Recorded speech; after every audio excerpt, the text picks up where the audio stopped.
तो नमस्कार, प्रणाम, स्वागत है आपका एक और नई वीडियो में। तो कैसे हैं? मुझे उम्मीद है कि आप स्वस्थ और मस्त होंगे और अपनी पढ़ाई को निरंतर जारी रखे होंगे। यदि आप चैनल पर पहली बार हैं तो आप इसको सब्सक्राइब करें और यदि आपने सब्सक्राइब किया है तो लाइक और शेयर ज़रूर करें। बच्चों, आज की वीडियो बहुत महत्वपूर्ण वीडियो है और यदि आप यूपीएचएससी, यूपीपीसीएस के द्वारा एलटी की जो परीक्षाएं होती हैं, जेएससी प्रवक्ता की, टीजीटी, पीजीटी या किसी भी स्टेट्स में जो है, अब यदि आप हिंदी विषय से शिक्षक पद के लिए अगर आप तैयारी कर रहे हैं तो यह वीडियो आपके लिए बहुत महत्वपूर्ण है। और नाटक विधा में अंधेर नगरी नाटक जो है वो सभी परीक्षाओं में जो है वो और सभी जो प्रदेश की परीक्षाएं हैं वो सब परीक्षाओं में जो है इस नाटक से संबंधित सवाल जो है वो पूछे जाते हैं। तो आज की जो हमारी चर्चा है वो इस नाटक के संदर्भ में है। इस नाटक के विषय में हम लोग चर्चा करेंगे, बात करेंगे अंधेर नगरी नाटक के संदर्भ में। बच्चों, अंधेर नगरी जो नाटक है इस के रचनाकार जो है वो भारतेंदु हरिश्चंद्र हैं और यह एक तरह का जो है वो व्यंग प्रधान प्रहसन है। इसमें कुल 6 अंक है और अंधेर नगरी जो नाटक है इसका प्रकाशन सन 1881 में हुआ था और यह एक इनका भारतेंदु हरिश्चंद्र का जो है ये मौलिक जो है वो नाटक है। यदि हम मनोरंजन को आधार बनाकर तत्कालीन जो व्यवस्था है उस पर इस नाटक के माध्यम से कड़ा प्रहार किया गया है। नाटक में शासक की जो है भ्रष्टता, धार्मिक विसंगतियों, हिंदुस्तान की कमियों को ध्यान इंगित किया गया है इस नाटक के माध्यम से। इसमें लालच को छोड़कर ज्ञानी और समझदार बनने की जो है वो नसीहत इस नाटक में दी गई है। नाटक में आदर्शहीनता, अनैतिकता और मानसिक गुलामी का खाका खींचते हुए असत्य पर सत्य की विजय जो है वो दिखलाई गई है। भारतेंदु ने अपने इस नाटक में कई गीत और नीति के वचन रखे हैं। हलवाई वाले प्रकरण में तुकबंदी देखकर तो ऐसा प्रतीत होता है कि जैसे इस नाटक के ऊपर पारसी थिएटर का थोड़ा प्रभाव जो है हमें देखने को मिलता है। तो एक प्रभाव हमें पारसी थिएटर का भी देखने को मिलता है। अंधेर नगरी नाटक में पात्र में अगर देखें तो महंत जी, गोवर्धन दास, नारायण दास, चौपट राजा, कुंजड़िन, हलवाई घासीराम, फरियादी, कल्लू बनिया, चूने वाला, भिस्ती, कसाई, गड़रिया और कोतवाल जो है इस नाटक के प्रमुख पात्र हैं। ऐसा माना जाता है कि अंधेर नगरी जो नाटक है इसकी रचना जो है बिहार के किसी नशेबाज निकम्मा रजवाड़े को आधार बना करके भारतेंदु ने इसकी रचना जो है की थी और यह नाटक केवल एक रात में पूरा कर लिया गया था, जो काशी के दशाश्वमेध घाट पर उसी दिन भी जो है वो खेला गया था। तो ये नाटक की एक विशेषता ये भी है कि नाटक जो है सिर्फ एक रात में पूरा गया था और यह दशाश्वमेध घाट पर जो है उसी दिन खेला गया था। तो ये उसी दिन खेला गया था। रामविलास शर्मा इस नाटक के संदर्भ में लिखते हैं कि अंग्रेजी राज की जो अंधेरगर्दी की आलोचना ही नहीं, वह इस अंधेर गर्दी को खत्म करने की भारतीय जनता की प्रबल इच्छा को प्रकट करता है। तो नाटक के संदर्भ में रामविलास शर्मा का यह मत है कि ये अंधेर गर्दी की आलोचना ही नहीं हो रही है, बल्कि उसको खत्म करने के लिए भारतीय जनता के अंदर की जो इच्छा है उसको भी प्रकट इस नाटक के माध्यम से किया गया है। भारतेंदु ने इस नाटक को खेलने के लिए पर्दे वाले रंगमंच की कल्पना की है। सन 1965 में सत्यव्रत सिन्हा ने इलाहाबाद में इस नाटक की जो है वो सफल प्रस्तुति की। 1978 में बाबा कारंत ने भी इस नाटक को खेला था। इस नाटक की जो एक विशेषता वो भी है कि वो गद्य और पद्य में मिश्रित है और एक जो है इस नाटक को जो एक विशेष गति प्रदान करता है। चूंकि इसकी रचना गद्य और पद्य दोनों में की गई है, दोनों का प्रयोग किया है भारतेंदु ने, तो यह इस नाटक को एक विशेष गति जो है वो प्रदान करता है। अंधेर नगरी नाटक का राजा जो है वो मूर्ख है। अंधेर नगरी नाटक का जो राजा है वो क्या है? वो मूर्ख है, विवेकहीन है, अस्थिर प्रवृत्ति वाला है। वह नीति अनीति के भेद को नहीं समझता है। विरासत का के धन का उपयोग, जनता का शोषण और अंधे की लकड़ी को समान सबको एक ही तरह से हाँकने का जो है वो प्रयत्न करता है। बात करें तो ये नाटक कुल 6 अंकों में है। तो पहले अंक की शुरुआत जो है महंत जी का अपने 2 चेलों के साथ, जिसका नाम गोवर्धन दास और नारायण दास है, ये राम भजन करते हुए नगर में प्रवेश करने से होता है। वैसे ये गुरु और चेले किसी जो है वो जंगल में रहते हैं। महंत जी के आदेश से गोवर्धन दास पश्चिम और नारायण दास पूरब की दिशा की ओर भिक्षाटन के लिए जो है वो अ, चले जाते हैं। तो गुरु का आदेश लेते हैं और वो जो है वो चले जाते हैं। गोवर्धन दास गुरु से कहता है कि वह अधिक भीख लेकर लौटेगा। इस पर गुरु जी कहते हैं कि अधिक लालच जो है वो पाप का मूल होता है, इससे यश और मान दोनों जो है वो मिट जाते हैं। महंत जी केवल अनाज प्राप्त करना चाहते हैं। अब अगर दूसरे अंक की बात करें तो दूसरे अंक में बाजार का वर्णन है, जहां तरह तरह की वस्तुएं जो है वो बेची जा रही हैं। नगर में कबाब वाला जो है नए अंदाज में कबाब बेचता है, अर्थात गीतों के माध्यम से कबाब बेचता है। कबाब गर्मा गर्म मसालेदार, 84 मसाला 72 आंच का, खाए जो होठ चाटे, न खाए सो जेब काटे। तो इस तरह से जो है बाजार में एक कबाब वाला जो है वो अपने कबाब को गीत गा करके और गीत के माध्यम से अपने कबाब को वो बेच रहा है। तो कबाब वाला जो है वो गीत के माध्यम से अपने कबाब को क्या कर रहा है, बेच रहा है। घासीराम चनाचोर गरम बेचता है, उसकी झोले की दुकान है। नाटक में तत्कालीन जो है वो काशी की प्रसिद्ध वेश्या है तौकी मैना, उसका भी जिक्र जो है वो चना बेचने वाला घासीराम करता है। नारंगी वाला सिलहट, बुटवल, रामबाग, आनंदबाग आदि जगहों का भी नाम लेते हुए नारंगी बेचने का काम करता है। हलवाई वाला इमरती, लड्डू, गुलाब जामुन, खुरमा, बुंदिया, पेड़ा, कचौड़ी, समोसा, घेवर, गुपचुप, हलवा, मोहन भोग आदि पकवान जो है वो बेच रहा है। तो बाजार का दृश्य है और इस बाजार में तरह तरह की जो है चीजें जो है बिकते हुए आ, उसको दिखाई दे रही हैं। कुजड़िन धनिया, मेथी, पालक, सोया, बैगन, कोहड़ा आदि सब्जियां बेचती है और वह पद्यात्मक पंक्ति भी बोलती है, जैसे काजी वैसे पाजी, रैत राजो टके नभाजी, ले हिंदुस्तान का मेवा फूटे और बैर।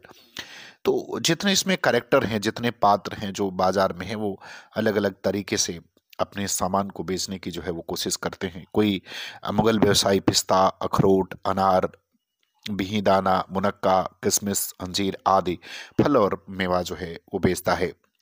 चूरन बेचने वाला जो है बेंगोती में चूरन की खासियत बताते हुए इसे जो अमला खाता है वो लिए गए रिश्वत को पचा जाता है। तो इस तरह से जो है वो अपनी चूरन की विशेषता बताता है कि जो अमला या करिंदा या अधिकारी जो भी इस चूरन को खाएगा, अगर वो रिश्वत लेता है तो चूरन के माध्यम से रिश्वत को क्या कर लेगा, पचा लेगा। अगर इस चूरन को पुलिस वाले खा लेंगे तो सब कानून को क्या कर जाएंगे, हजम कर जाते हैं। तो चूरन पुलिस वाले भी खाते और सारा कानून हजम कर जाते। तो इसका जिक्र भी भारतेंदु हरिश्चंद्र ने एक तरह से व्यंग के माध्यम से जो भ्रष्ट व्यवस्था है उस भ्रष्ट व्यवस्था के ऊपर जो है करारा प्रयास प्रहार करने का प्रयास जो है भारतेंदु जी ने अपने इस नाटक के माध्यम से जो है वो किया है। इस चूरन को अगर साहेब लोग खाएंगे तो सारा हिंद जो है वो हजम कर जाएंगे।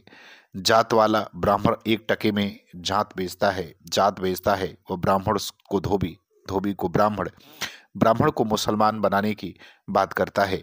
बनिया, आटा, दाल, लकड़ी, घी, चीनी, चावल, मसाला आदि गल्ला का सामान जो है वो बेचता है। अब एक बात गौर करने वाली इसमें कही गई है कि जितने भी बेचने वाले हैं सभी अपने सामान्य को 1 टके में 1 सेर में बेच रहा है।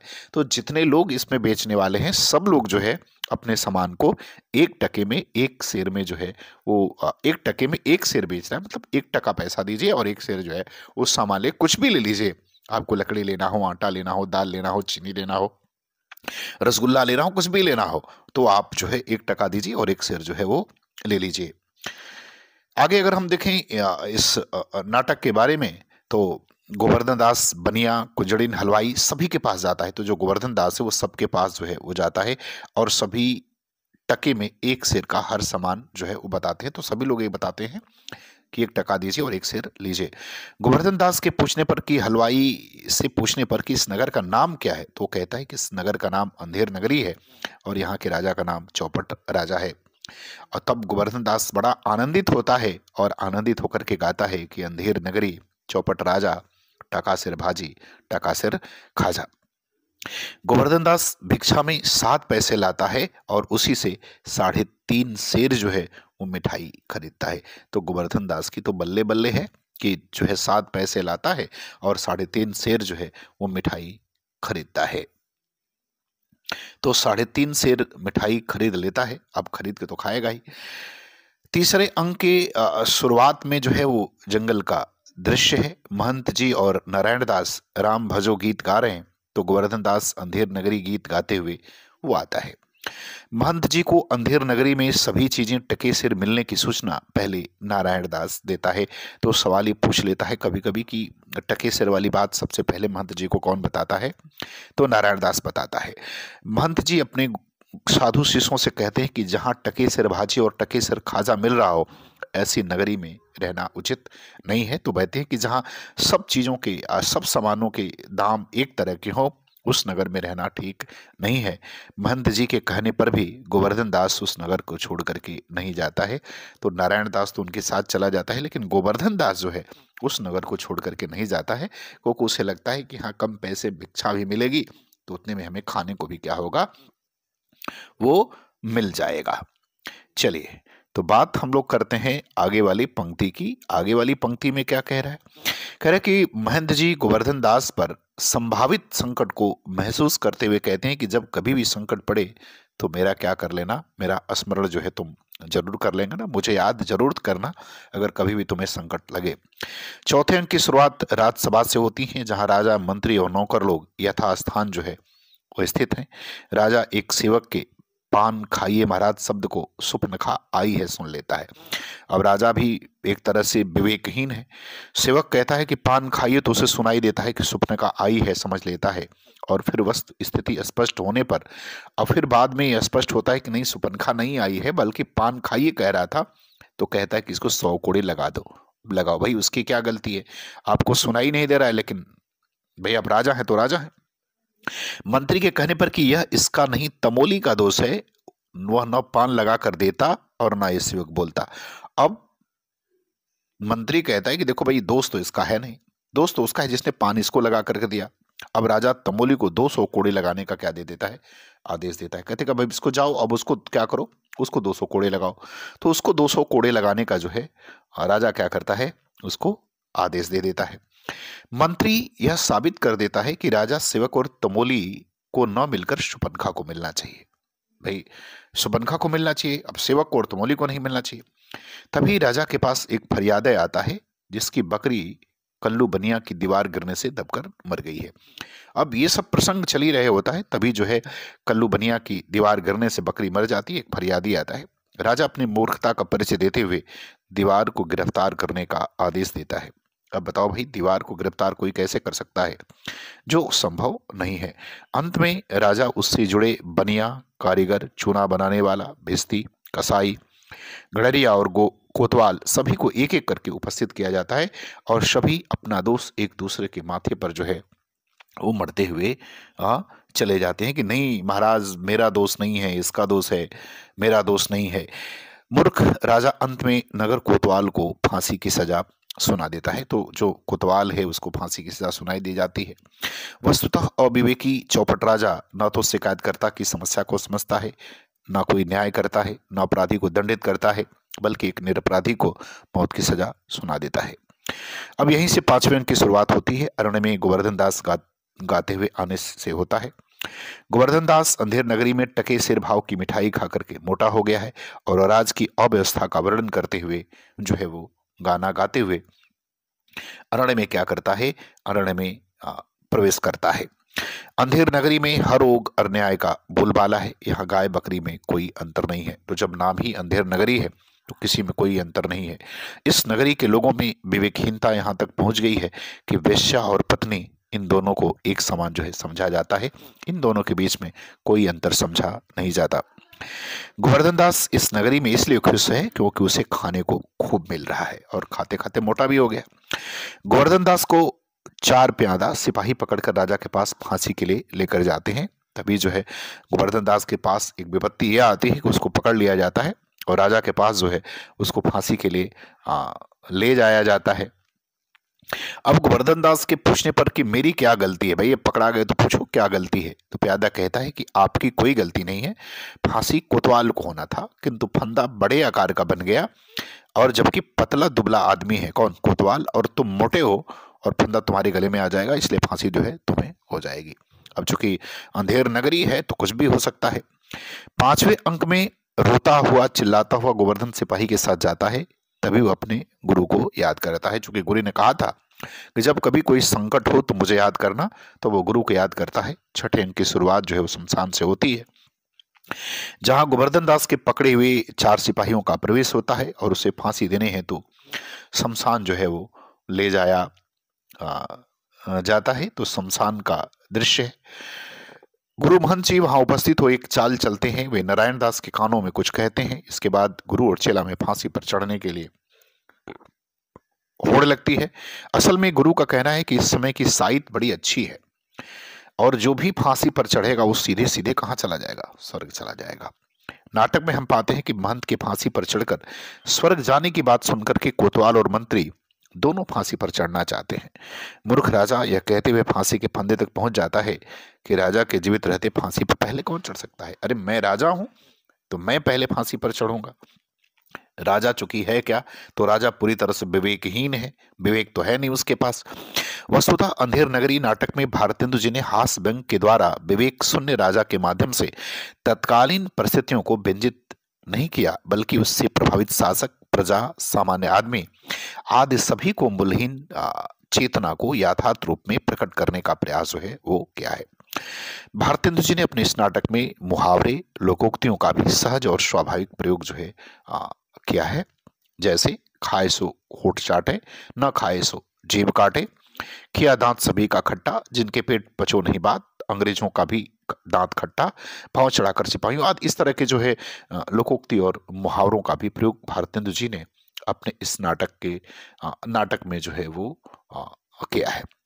अंधेर नगरी के महंत जी आस्तिक, विवेकहीन, त्यागी, लोभ रहित, सभ्यशिष्ट, निर्भय और साहसी, संयमी, वाक्पटु, अपने शिष्यों को संकट से बचाने वाले गुरु का प्रतीक है। यह नाटक के प्रथम और 6ठे अंक में उपस्थित। अब एक बात देखिएगा, बड़े ध्यान वाली बात है कि गुरु जो है वो पहले और 6ठवें अंक में उपस्थित होता है। तो ये प्रश्न कभी कभी पूछ लिया जाता है कि जो अंधेर नगरी में जो महंत है वो किस अंक में प्रवेश करता है, तो पहले अंक में और 6ठवें अंक, 2 ही अंक में उनका प्रवेश होता है। गोवर्धन दास जो है वो लोभी प्रवृत्ति के साधु का प्रतीक है, जिसके चरित्र में अविश्वास, जीवालोलुप, अवज्ञाकारी, डोबी प्रवृत्ति और समय पुरुष देखने को मिलता है। अंधेर नगरी का चौपट राजा इस नाटक का मुख्य पात्र है। वह तत्कालीन अंग्रेजी शासन के भ्रष्ट व्यवहार, अन्याय, शासन व्यवस्था का ही प्रतीक नहीं, बल्कि आज की भ्रष्ट नीति और संघ की शासन का भी प्रतिनिधित्व करता हुआ हमें अब इस नाटक में दिखाई जो है वो देता है।